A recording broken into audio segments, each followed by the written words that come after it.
Şimdi de grup konuşmasını yapmak üzere eş genel başkanımız Sayın Tuncer Bakırhan'ı kürsüye davet ediyorum. Buyurun. Ejü hembiya slavdıkım ukheratın, serçava serserahatın.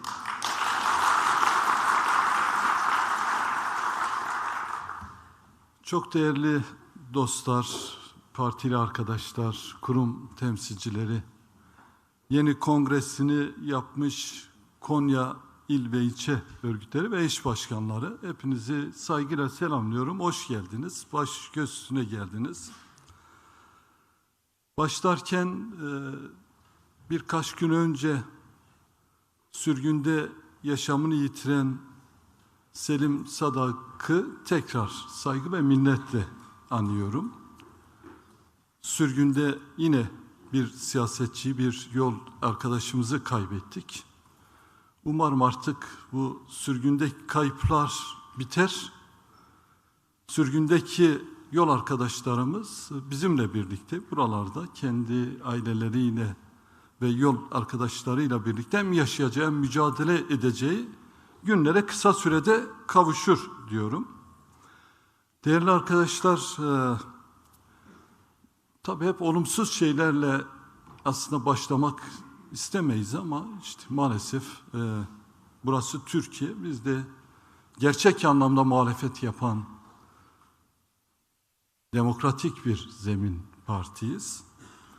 Bugün bileşenimiz olan Ezilenlerin Sosyalist Partisi yani ESP, eş genel başkanı Murat Çepni'nin de aralarında olduğu ETA çalışanları, Sosyalist Gençlik Dernekleri Federasyonu, Sosyalist Kadın Meclisleri, diske bağlı Limteriş Sendikası, Polen Ekoloji, Beksav ve çeşitli sosyalist kurumlara bir operasyon düzenlendi. 100'e yakın SP'li arkadaş gözaltına alındı. Bu operasyonlar tam da bu süreçte neyin nesidir gerçekten anlamakta insan zorlanıyor. Operasyonsuz duramıyorlar. Yani bir karşıt yaratmadan, onlara yönelmeden duramıyorlar. Umarım bu alışkanlık da değişir. Gazeteciler neden gözaltına alınır? Siyaset yapanlar neden gözaltına alınır? Partinin eş genel başkanları. Haber yapanlar niye alınır? Haber yapmak suç mudur? Ekolojiyle ilgilenmek suç mudur? Örgütlenmek suç mudur? Bu arkadaşların hepsinin derhal serbest bırakılmaları gerektiğini talep ediyoruz. Bu yanlıştan bence bir an önce dönülsün. Yine Rojava yürüyüşleri sırasında başta Hakkari ilimizde ve ilçelerinde olmak üzere bölgenin birçok yerinde çok yoğun gözaltılar var, tutuklamalar var. Bunlar toplumsal barışı zedeliyor. Rojava ile dayanışmak bir suç değildir. İnsanlar Rojava'da kardeşleriyle dayanışıyor. Sonuna kadar da bu dayanışmalar sürecek. Biz de dayanışıyoruz. Dayanışmamız sürecek diyoruz. Yine değerli arkadaşlar, Diyarbakır'da kimi demokratik kitle örgütleri bir Rojava'yla, Kobani halkıyla dayanışmak üzere bir yardım kampanyası düzenlediler. Kısa bir sürede 25 tır orada ihtiyaç malzemelerinin listelerini çıkararak ihtiyaç malzemelerini bir araya getirdiler. Tırlar günlerdir Mürşit Pınar sınır kapısında bekletiliyor. Niye bekliyor? Suriye'ye sık sık araçlarla geçip fotoğraf veren bürokratlarımıza sormak gerekiyor. Yani iyi gidin, gezin, resimler çekin ama ya orada ihtiyaç var. İnsanlar da dayanışmak için ihtiyaç malzemelerini toplamış, göndermiş. Niye bekletiyorsunuz? Bir an önce Mürşit Pınar sınır kapısının açılarak bu yardım tırlarının Kobani'deki ihtiyaç sahiplerine ulaştırılmasını bekliyoruz. Ya insanlıkla bağdaşmıyor bunlar. Yani 1071 kapılar bizim için önemli. Biz kapıyı açan bir toplum olduğumuz için kapıların kapalı olması, bu insani yardımların ulaştırılmaması insanları rahatsız ediyor. Bence bu devlet için, devlet aklı için bir utançtır. Bu fiili engellemeler artık kaldırılmalı. Bu meseleler siyasi hesaplara kurban edilmemelidir ve Mürşit Pınar'dan Diyarbakırlı kardeşlerimizin toplamış olduğu yardımlar geçerek Kobani halkına ulaşmalıdır.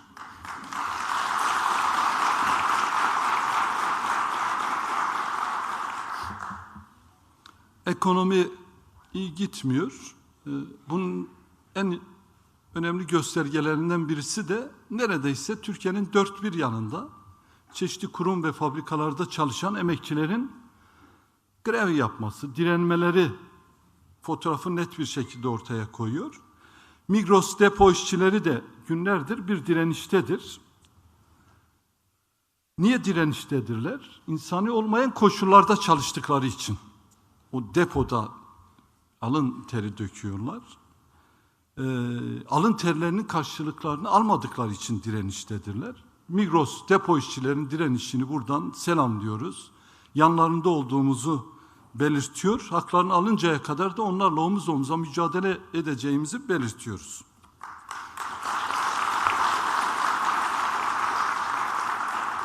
Değerli arkadaşlar, 2026'da dünyanın birçok yerinde çok sarsıcı gelişmelere şahitlik ediyoruz. Özellikle Rojava'da Kürtleri ve bölgeyi ilgilendiren çok önemli günler yaşıyoruz. Halep'te Kürtlerin yaşadığı 2 mahalleye yönelik saldırılar katliama, zorla göçe ve kuşatmaya dönüştü. Bu saldırı dalgasına karşı dünyanın dört bir yanında Rojava ile dayanışma eylemleri yapıldı ve hala devam ediyor. Bu eylemler beraberinde Kürtler neden itiraz ediyor? Kürtler ne istiyor? Sorularını da getirdi. Bu soruların yanıtı son 100 yılda Kürtlerin inkarı üzerine kurulan siyasi düzende saklıdır. Kürtlerin itirazı 100 yıldır dayatılan yok saymaya ve statüsüzlüğe yöneliktir. Kürtler bugüne kadar bulundukları ülkelerin tarihinde savaş, kriz, güvenlik tehdidi olduğunda yaşadıkları halklarla birlikte sahada omuz omuza durdular. Büyük bedeller ödediler, direndiler ve sürekli dengeyi birlikte yaşadıkları halkların lehine değiştirdiler. Ama yeni bir düzen kurma vakti geldiğinde aynı Kürt varlığı bir anda stratejik tehdit ve siyasi yük olarak görüldü ve ilan edildi. Dün can simidi denilen Kürt halkı ertesi gün tehdit odağı haline getirildi. Bunu biz de son 40-50 yılda yoğun yaşadık, gördük. Bu nasıl mı oldu? Gelin biraz zamanı geriye doğru saralım. O tarihsel kavşaklarda biraz dolaşalım. Bu dediklerimi açık bir şekilde örnekleriyle siz de göreceksiniz. 1919 ve 1922'de kurtuluş gücü olan Kürtler 1923'te hukuk dışına itildi. Hukukları tanınmadı. 1937'de Sadabat Paktı, 1955 Bağdat Paktı'nda kendi aralarında büyük çelişkileri olan devletler dahi mesele Kürtler olunca uzlaşarak Kürt karşıtlığında birleştiklerine hepimiz şahitlik ettik. 1946'da Mahabat Cumhuriyeti deneyimi olsun, 1975 Cezayir Anlaşması olsun, bir halkın kaderini nasıl pazarlık masalarına kurban edildiğini hep birlikte gördük.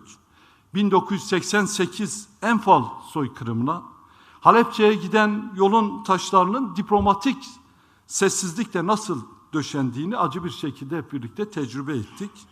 15 Şubat Uluslararası Komplosu'nun Kürt tasfiyesini nasıl hedeflediği hafızalarımızdadır. Ve 2015 sonrası Suriye'de IŞİD çetelerine karşı insanlığı savunanların yaşadığı yerler işgal edilirken dünyanın nasıl Kürtleri yalnızlaştırdığını hep beraber Suriye'de bir kez daha gördük. İşte bu tarihsel gerçeklerin en son halkası 10 Ocak 2026'da Paris Mutabakatı oldu. Paris Mutabakatı 100 yıllık diplomatik terk edişin tekerrürüdür. Paris Mutabakatı tekerrür etti ama bir şey tekerrür etmedi. Kürtlerin ulusal bilinci ve direnişi de büyüyerek devam etti.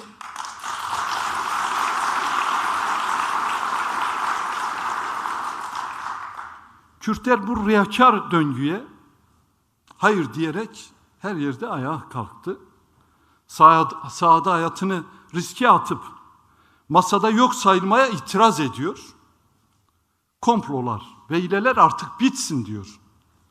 Kürtler yaşadıkları devletlerde komplo kurbanları olarak değil, eşit yurttaşlar olarak yaşamak istiyor. Dilini konuşmak, kimliğini yaşamak, kültürünü korumak, varlığının tanınmasını görmek istiyor. Gerçekten bunlardan daha doğal bir şey olabilir mi? İşte maalesef hala doğal olarak görünmüyor bunlar.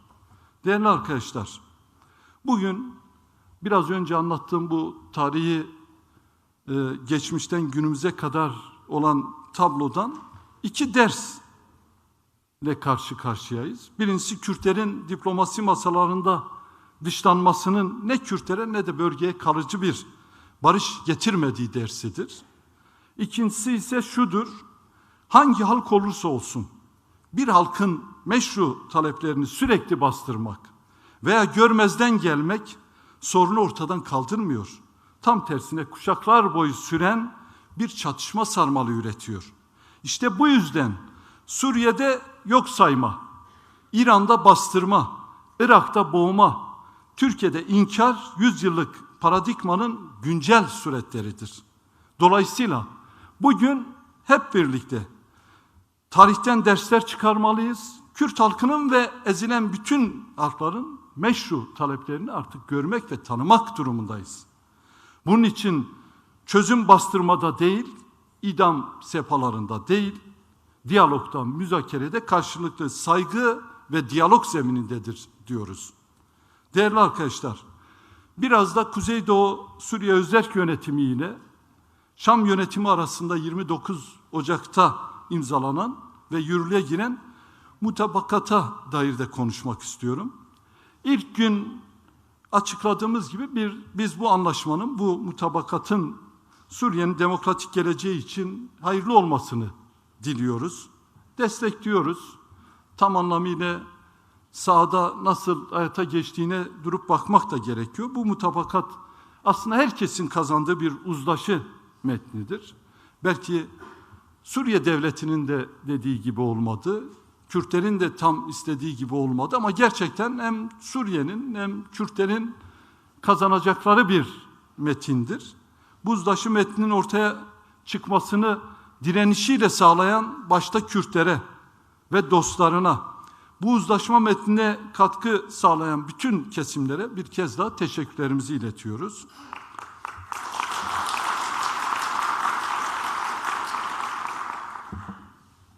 Suriye'de ilan edilen kademeli entegrasyon kapsamında sosyal, siyasal ve yerel hakların gözetilmesi demokratik dengeyi güçlendirecektir. Kalıcı ateşkesin sağlanması, baskıların durması ve nihayetinde insanların ölmemesi en önemli kazanımdır.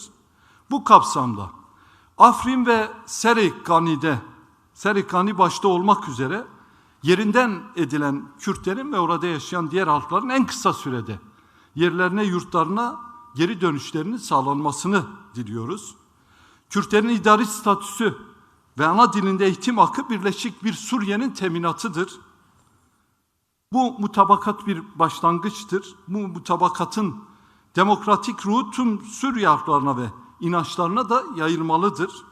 DEM Parti olarak bu anlaşmayı destekliyoruz.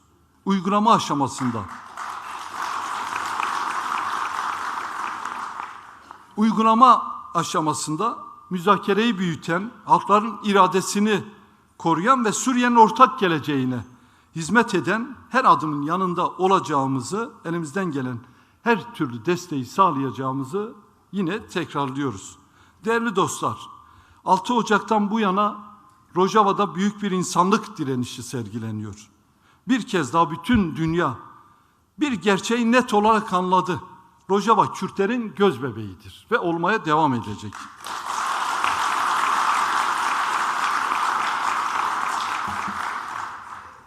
Kürt halkı ve dostları dünyanın her yerinde Rojava için itiraz etti. Sokakları ve alanları doldurdu. Federe Kürdistan bölgesinin neredeyse bütün kentlerinde, bölgedeki bütün illerde, Türkiye metropollerinde emekçilerin, ezilenlerin yaşadığı her yerde, Avrupa'da ve dünyanın dört bir yanında Kürtler ve dostları Rojava için ayaktaydı. Alanlardaydı ve sahayı doldurdular.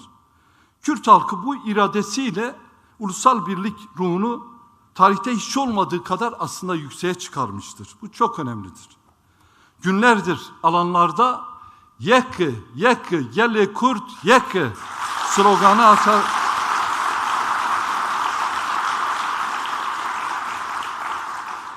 Sloganı artık ulusal birlik ruhunun ne kadar gerekli olduğunu göstermiştir. Bu bilincin siyasi iradeye dönüşmesi için Kürt siyasetçilerine ve kurumlarına büyük bir sorumluluk düşmektedir. Zaman 100 yıllık kölelik dayatmasına karşı 100 yıllık özgürlüğü kazandıracak Kürt ulusal birliğini sağlama zamanıdır. Şimdi tüm Kürt parti ve hareketler sokakta, meydanda ortaya çıkan ulusal ruhu, ulusal birlik de artık taşlandırmalıdır.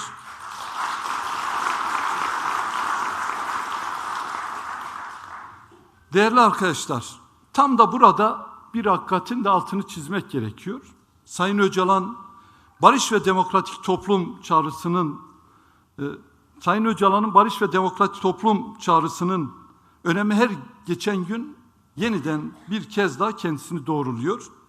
Yıllardır Sayın Öcalan'ın yaptığı uyarıların her biri bugün sahada doğrulanıyor. En zor koşullar altında dahi Suriye'de çözüm demokratik birliktedir diyerek aslında bir pusulayı gösterdi.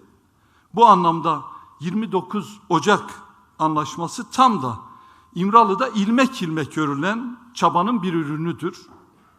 Bu hakkı teslim etmeliyiz.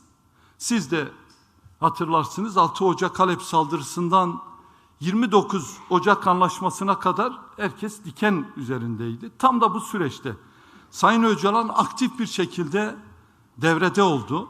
Kürtlerin güvenliği ve özgürlüğü için 23 gün kesintisiz bir biçimde bu sürece müdahil oldu.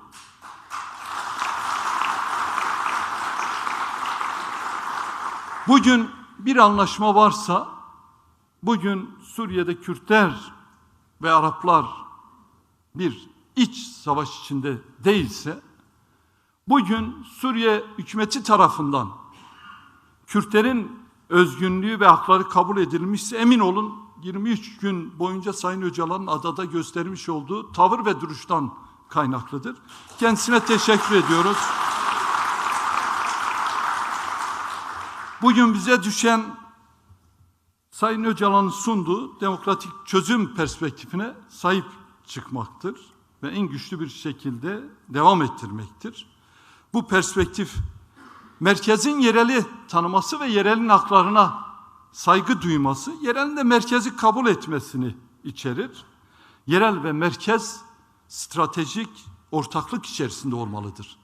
Merkez bir anlaşma yapıp daha sonra o anlaşmayı sahada uygulamayarak ya da törpüleyerek hareket etmemelidir. Suriye'nin geleceği merkezin yerele saygı duyması ve haklarını, hukuklarını hayata geçirmesidir. Aynı zamanda bu anlaşmanın DEM Parti olarak takipçisi olacağımızı da hep birlikte bir kez daha belirtmek istiyorum. Değerli arkadaşlar, katı merkeziyetçilik ortak yaşamın zehiridir. Aynı çatı altında ortak değerler ve karşılıklı saygı temelinde yaşamak mümkündür. Çözümün yolu budur. Huzur ve barışın yolu da budur. Yine şimdi hepimizin geleceğini ilgilendiren son derece hassas ve çok önemli bir konuda da birkaç uyarı yapmak istiyorum. Bugün toplumda hiç olmadığı kadar derin bir duygu kırılmasına şahit oluyoruz. Biz bölgede şahit olduk. Daha acısı, bu kırılmayı bilinçli biçimde köpürten kimi çevreler var ve bu çevrelere maalesef göz yumuluyor. Sosyal medyada, ekranlarda ve gündelik yaşamda üretilen nefret neredeyse hiçbir itirazla karşılaşmıyor. Hukuki bir yaptırım yok. Kürde istediğin gibi saldırabilirsin, ırkçılık yapabilirsin, linç edebilirsin.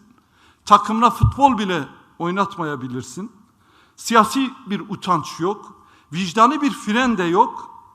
Biz bu ırkçılığı asla kabul etmeyeceğiz.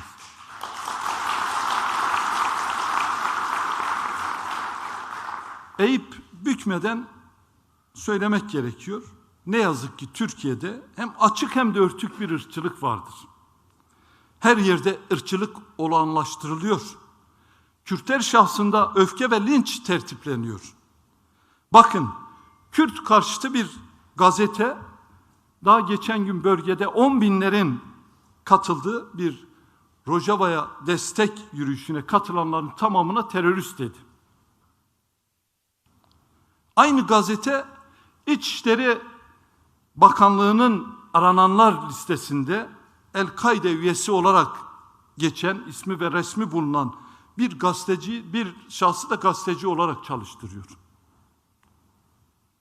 Rojava ile dayanışan normal Kürt vatandaş terörist olarak aranan bir El-Kaide üyesi de gazeteci olmuş Türkiye'de.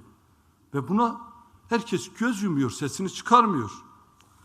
Yine Suriye resmi yetkilileri Kobane ve Hasake'deki o devlet kurumlarının işlemesi için oraya girdiklerinde bizzat Eteşe hükümetinin yöneticisi Kobani diyor ama ne hikmetse Türkiye'deki bürokratlar, kimi yöneticiler ve gazeteciler hala aynılel Arap diyor. Ya orası Kobani'dir kardeşim.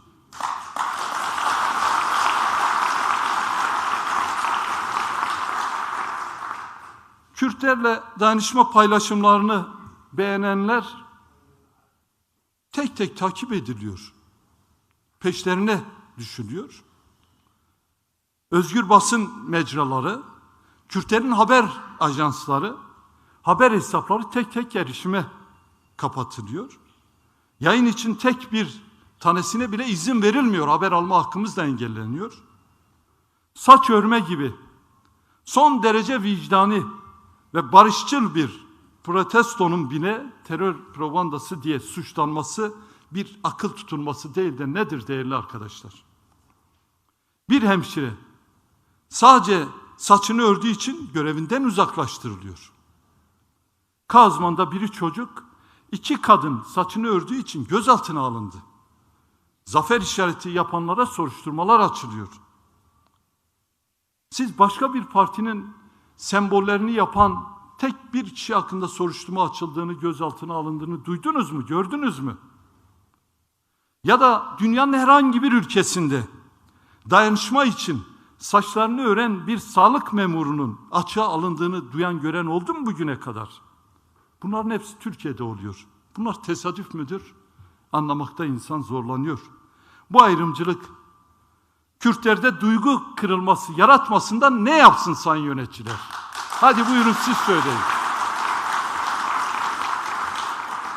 Duygu kırılması yokmuş. Ankara'da oturuyor, sıcak bir ortamda, güvenli bir limanda. Hele bir gel, Nusaybin'den Kamışlı'daki o havar seslerini duy bakarım duygun nasıl kırılıyor eğer varsa.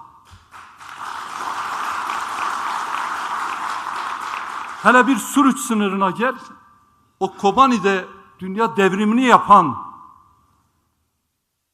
o yürekli, o güzel insanların susuz, internetsiz, top ve bombaların altındaki o yaşamlarını ve çığlıklarını duy, duygu kırılmasının ne olduğunu görürsün. Eğer duygu varsa sende. Beyefendiler artık bizim duygumuzun kırılıp kırılmadığını da biliyorlar, karar veriyorlar. Empati suç sayıldıkça, inkar sürdükçe toplum Bize bu inkarcı akıl nasıl değişecek diyor. Şimdi siz de aynısını söylüyorsunuz. Başkan biraz önce süreç dedin, falan filan dedin, destekliyoruz dedin. Peki bunlar neyin nesidir diye bize soruyorlar. Örgütleme özgürlüğü olmayacaksa, demokratik siyaset kanalları kapalı tutulacaksa, yeni bir döneme nasıl gireceğiz diye insanlar soruyor, merak ediyor. Biz de soruyoruz. Yargı ve yürütme erkleri Kürtlere karşı ırkçılığa sessiz onay veriyor. Emin olun değerli arkadaşlar, attığımız her tweetin altında onlarca tehdit, hakaret, ağır küfürler var. Ama avukatlarımız soruşturma dahi açtıramıyor. Ama bir hemşire Kobani'deki kadınlarla dayanışmak için saçını örüyor, hemen soruşturma açıyor, görevden alınıyor. Yargı ve yürütme lütfen biraz da artık Kürtlere değil, bu ırkçılığı yapanlarla bence uğraşsın diyoruz. Soruyoruz bugüne kadar. Kürtlere karşı ırkçılık yapan herhangi bir hesaba soruşturma açıldığını, herhangi bir hesabın kapatıldığını gören, duyan var mı? Yok. Çünkü Kürtlere saydırıyor, Kürtlere sövüyor. Hem Kürtlerle iç barışı tahkim etme arayışında olmak, hem de ırkçılığa izin vermek bir Ankara paradoksudur. Ve bu paradoksu aşmak da bu iktidarın görevidir. Bu vesileyle Sayın Erdoğan'a da bir şey ifade etmek isteriz. Hep Kürt vatandaşlarınızdan bir şeyler için rica ediyorsunuz ya, baş göz üstüne. Bir defada beyaz ve yeşil ırkçılara rica etseniz de ayrımcılık yapmayı bıraksalar. Bir defada dönüp bakanlarınıza, sözcülerinize ve danışmanlarınıza rica etseniz de her konuştuklarında Kürtlerin sinirleriyle oynamayı bıraksalar, Kürtlere rol biçmeyi ve akıl vermeyi bıraksalar Sayın Erdoğan, partiniz adına söz kuranların sürekli parmak sallamasıyla, sürece sadece güvenlikçi pencereden bakmalarıyla ve etki alanınızdaki medyanın zehirli diliyle bu süreci nasıl ilerleteceğiz? Çok açık söylüyorum. Bu sözcülerinizin ve medyanın bu dilinden hem biz hem de tabanımız rahatsızlık duyuyor. Öyle değil mi?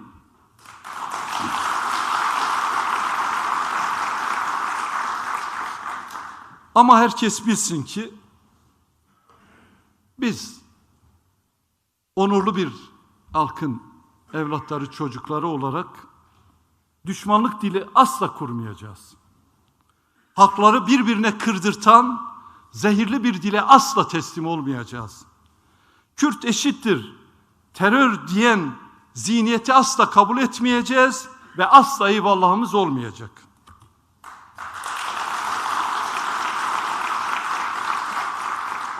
Değerli arkadaşlar, bölgesel gerilimlerden korunmanın, barışı örgütlemenin bizleri model bir ülke yapabileceği tarihsel bir eşikteyiz. Aslında çok önemli bir fırsat var önümüzde.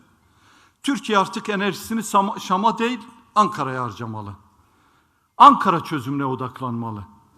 Ankara çözümü emin olun domino etkisi yaratır. Şam'ı da etkiler, bölgeyi de etkiler, Türkiye'de yaşayan 86 milyon insanı da olumlu etkiler. Şam'da imzalanan mutabakatın yarattığı yeni iklim, sürecin hızlanması için taze bir umuttur. İktidarın elinde artık Suriye eksenli güvenlik kaygılarının bir zemini kalmadı. Hep güvenlik tehdidi olarak görüyorlar diye artık anlaşma imzalandı. Gerekçeler tükendi, sıra somut ve güven verici adımlardadır. Artık somut ve güven verici adımlar konusunda hiçbir bahanesi kalmadı kimsenin. Süreci ilerletecek çerçeve yasanın bir gün bile gecikmeden çıkarılması gerekiyor. Kürtlere hak, Türkiye demokrasiyi sağlayacak hukuki çalışmalar artık devreye alınmalı. Başta kayyum olmak üzere demokrasiye sürülen kara lekelerin artık Türkiye'den sökülüp atılması gerekiyor. Bizden önce bu kürsüde Sayın Bahçeli konuştu. bazı şeylerine katılmamakla birlikte şimdi söyleyeceğim şeylere de katıldığımızı belirtmek istiyorum. Sayın Bahçeli'nin sözünü ettiği umut hakkı, kayyım, utancından kurtulmuş ve siyasi tutsakların özgür olduğu bir Türkiye bizim de taleplerimizdir. Sayın Bahçeli'nin bu tespitleri önemli ve değerlidir. Bunun muhatabı iktidardır. Artık iktidar Sayın Bahçeli'nin dediği bu konularda gecikmeden adım atmalıdır.